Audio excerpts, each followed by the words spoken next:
Azamgarh Kesari news में आपका स्वागत है। आजमगढ़ सराय मीर कंवरा गहनी के कमरूनी निसा पब्लिक स्कूल में लाइब्रेरी अबू सालेह अकेडमी का उद्घाटन प्रोफेसर अकबर मसूद कुलपति ने किया। आजमगढ़ के सराय मीर क्षेत्र के कंवरा गहनी के कमरूनी निसा पब्लिक स्कूल में लाइब्रेरी अबू सालेह अकेडमी का उद्घाटन प्रोफेसर अकबर मसूद कुलपति बाबा गुलाम शाह बादशाह यूनिवर्सिटी राजौरी कश्मीर के हाथों किया गया।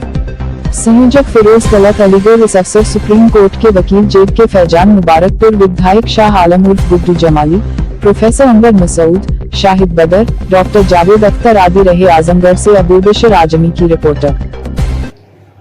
आप कश्मीर से हैं, आए हुए हैं और शिक्षा विभाग से जुटे हुए हैं, तो आप यहाँ आजमगढ़ में आए हुए हैं, तो आपको कैसा महसूस हुआ?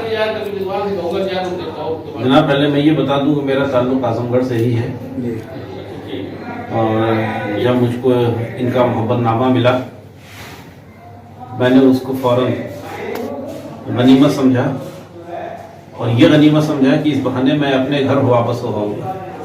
तो मुझे उतनी ही खुशी है कि जितनी किसी भी इंसान को बहुत दिन तक घर से दूर रहने के बाद फिर अपने वतन आने की होती है, उतनी खुशी।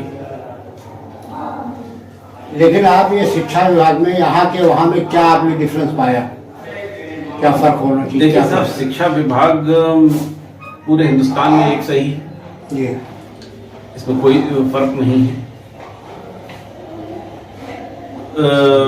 अब हमारी मोदी जी ने नई शिक्षा नीति लाई है, नेशनल एजुकेशन पॉलिसी 2020।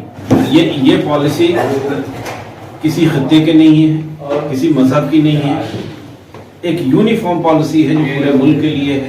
और मैं समझता हूँ कि इस पॉलिसी के बाद ये नेक्स्ट ईयर से इसको वाइज भी पूरा हिंदुस्तान एक हो जाए।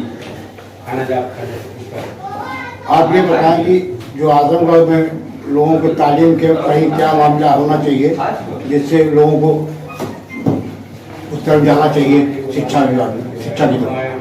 देखिए जनाब, हिंदुस्तान हमेशा से एक तालीम का गहवारा रहा है जी। यहाँ के लोगों ने पूरी दुनिया में इज्जत कमाई है, शोहरत कमाई है, इस खत्ते का नाम रोशन किया है। और ठीक है, वक्त के साथ साथ हमको बदलना है, वक्त के साथ साथ हमने भी बदला है, आजमगढ़ ने भी बदला है। आजमगढ़ में मेडिकल कॉलेज भी है, यूनानी कॉलेज भी है, कई पीजी कॉलेजेस भी हैं। अब यूपी गवर्नमेंट ने एक नई यूनिवर्सिटी के क़याम का भी ऐलान किया है। बड़े अच्छे कदम हैं और इंशाल्लाह कुछ दिन के बाद इस हिस्से का जितना नाम है उससे भी ज़्यादा इसमें तरक्की होगी। नहीं, ये हमारे मुस्लिम इंस्टीट्यूट जो बनते तो बहुत आसानी से, लेकिन उसमें इंतशार इतना पैदा हो जाता है। शिवली कॉलेज ले लीजिए और दूसरे कॉलेज ले लीजिए, इसको आपने कैसे? देखिए साहब, ये सिर्फ एजुकेशनल इंस्टीट्यूशंस की ही बात नहीं है। किसी भी संस्था को या किसी भी ऑर्गेनाइजेशन को अगर आगे बढ़ना है तो उसके अंदर आपके अंदर इंतशार नहीं होना चाहिए। जब तक कि एक टीम की तरह आप काम नहीं करेंगे तब तक आप आगे नहीं बढ़ सकते। इंतशार रहेगा, उसमें आपका भी नुकसान है, पूरी ऑर्गेनाइजेशन का नुकसान है। जो मुसलमान शिक्षा से बहुत दूर है, इधर का नई जनरेशन, इसके बारे में कुछ आप राय दीजिए। देखिए जनाब, मुसलमान ये बात सही है कि शिक्षा से दूर है। मुझे सर सैयद का याद आ रहा है कि सर सैयद ने यही कहा था कि अगर मुसलमानों का उत्थान हो सकता है, अगर मुसलमानों का विकास हो सकता है तो वो सिर्फ शिक्षा से ही हो सकता है।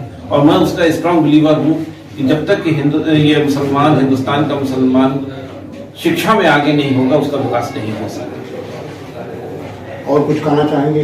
अच्छा, यहाँ स्कूल पे आए, आपने बच्चों को देखा, कुछ आपने राय दिया अपनी और उनको? जनाब, मुझे यहाँ आने के बाद जो है, हालांकि मैं इस लेवल की एजुकेशन से जुड़ा हुआ नहीं हूँ, मैं हायर एजुकेशन से मेरा ताल्लुक है, लेकिन यहाँ आने के बाद मुझे बड़ा अच्छा लगा।